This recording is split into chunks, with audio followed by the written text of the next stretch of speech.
2 days in a row being back against Dimitrov, a set and a break, and today in every set a break down. Yeah. Well, I must be very pleased with fighting spirit and staying mentally tough to overcome deficits in both matches, as you mentioned. Obviously, the match against Dimitrov yesterday didn't start so well for me. He started tremendously well. He was set in a break-up and really dominating the match. Managed to find my way and win the second set. He got interrupted the first time, a few games, got interrupted another time.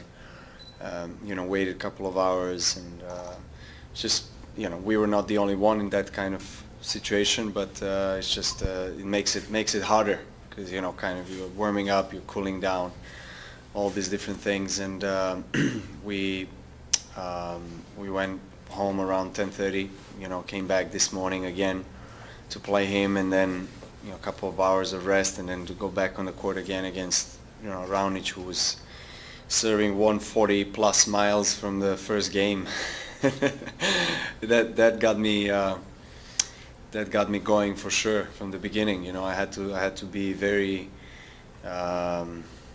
much sort of say prepared and on alert, because when I lost my service game in the first set, I was obviously frustrated, very frustrated, because I know that I don't have much chances to get the serve back. But I was fortunate to do so in the game when he was serving for the match, but I allowed again to lose my service games at the beginning of the second and third, which shouldn't happen, but credit to him for playing tactically well. And in the end, very, very few points really decided a winner. Until the last shot, I didn't know whether I'm going to win it or not. Just very close matches, and I was fighting. I was giving my best. I really liked the composure, so to say, the focus that I had all the way through. Novak, have you had a chance to look at the Davis Cup vote? And if yeah, so, sure. How do you see it? Well, to be honest, it was, I guess, 50-50 chance that it's going to happen or not, that it's going to get voted. At the beginning, I think people were very confident that it's going to pass the vote, and then in the last few months, there was a lot of rumors that it's not going to happen. So it did go through. In the end, what I think about it, I think that the change was inevitable for the format. I heard that people were mentioning my name in the support of the whole deal, which is not true. I am only in support of the format change, and that I have said 15 years ago, 10 years ago, 5 years ago, and today. So it hasn't changed, and my opinion towards that, I'm really glad that people of ITF are understanding the urgency of changing the format, and the schedule was just not right, especially for the top players. In the last 10 years, you could see that very few top players have played consistently the Davis Cup competition, which was till recently the only team competition, official team competition we have in our sport. Right now we have World Team Cup, which is an ATP competition, and obviously that's going to be a priority of many players. It's going to come in the first week of the year, which is I think better schedule for all of us. How we're going to play out this kind of situation where we have two big competitions, I really don't know. I mean, Davis Cup has a history, we all respect it, but we'll see. I mean, now ATP has got a very similar competition, and we'll see how that goes. Like you said on Tennis Channel the other day that you like to see Grand Slam matches switch to best of three format. Yeah. How long have you felt that way, or what made you?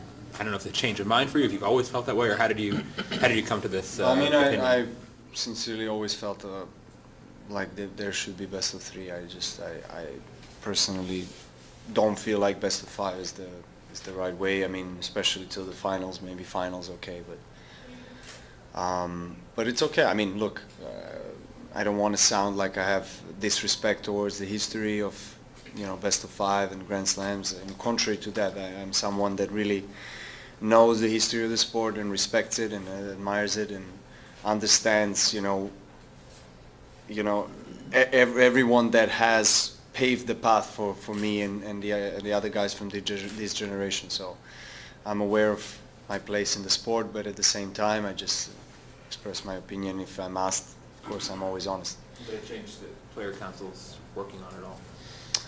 With Grand Slams, it's quite difficult. It's not that easy. I mean, within the ATP structure, we can and we do have more influence. But with Grand Slams, it's a completely different story because they're the independent entities and they make decisions without really consulting players as well. I mean, shot clock is one of the examples of that. Nobody has heard anything about that before. No discussions. It was just announced, and we're the ones that have to play on the court. So I mean, I definitely didn't like that. Novak, you talked about focus a few minutes ago. On court interview, you talked also about your emotions helped you, and maybe they hurt you a little bit today, right? Yeah. And in terms of managing that and kind of having that controlled aggression, which I think is balancing your emotions Yeah. as well as your tactics and your decisions, how do you feel you're doing with that? Okay. Yeah. So far, can't complain about my career and the success that I've had. I'm pretty much grateful for everything that I've experienced and achieved.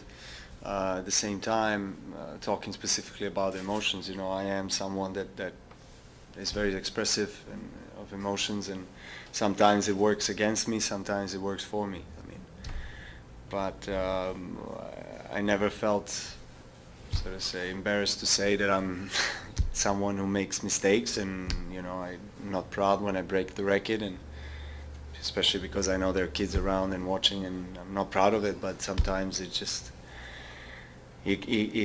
too strong, and you let it out. And the important thing is to find a way to regroup and bounce back and try to refocus again. That's the questions. Novak, going back to Davis Cup issue for a moment, it seems that the season is so long for players, right? So if you had to play this big sort of World Cup style Davis Cup at the end of the season and then the ATP one early, do you think it's possible that the new Davis Cup could be at Indian Wells instead of the current Indian Wells event, with Larry Ellison's financial support? Is that something, do you think that would work? I mean, if they had that event earlier in the season when you guys are more fresh.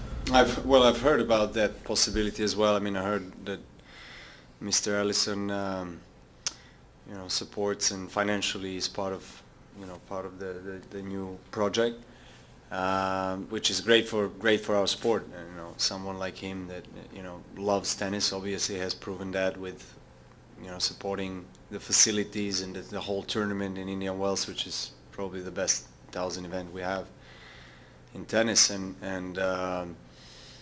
I don't know. I mean, that's probably a question more for ITF, because obviously they make the call. I mean, we don't.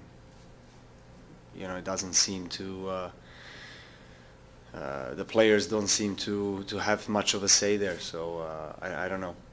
To be honest, we have more of a say in ATP world, and ITF is a different world. I mean, it's federations are members of ITF, and we are part of federations, and federations supported us.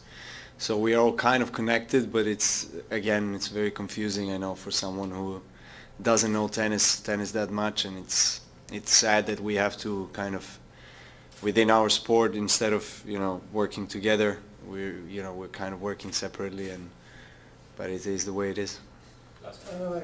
Just going back to the Grand Slams just for a second. So if the Grand Slams stay at 5 sets, and the Davis Cup is now going to go to 3, it looks Yep. like. Do you think that's going to deny like the Tsitsipas and the Zebrevs and everybody of that era the chance to actually learn to play a 5-set match when they want to do it maybe at the Slams? Is that a problem, or it doesn't really matter? Well, I mean, I don't see it as a problem, to be honest. I mean, they are already there. They're already playing playing on the highest level of our tour of Grand Slams, Davis Cup. I mean, I don't think it's going to make any significant difference in their lives if they experience the best of 5 or not. I mean, to be honest, and we're all looking to improve our sport in a ways that are out there possible for us, and to explore new options, new possibilities. I was always someone that supported innovation, and as long as it's within, so to say, the respectful borders of the history of sport, and but comparing to other sports and in this modern times, tennis I think hasn't fulfilled its potential. It's our culture and tradition and history, integrity of the sport is something that is very important, but that has held us back as well. We've been a little bit too conservative in terms of exploring new ways, and someone will say, well, you are against shot clock, so how come, you're kind of contradicting yourself. But again, I'm not in favor of every single change, but it's good to discuss and to find ways to improve the sport.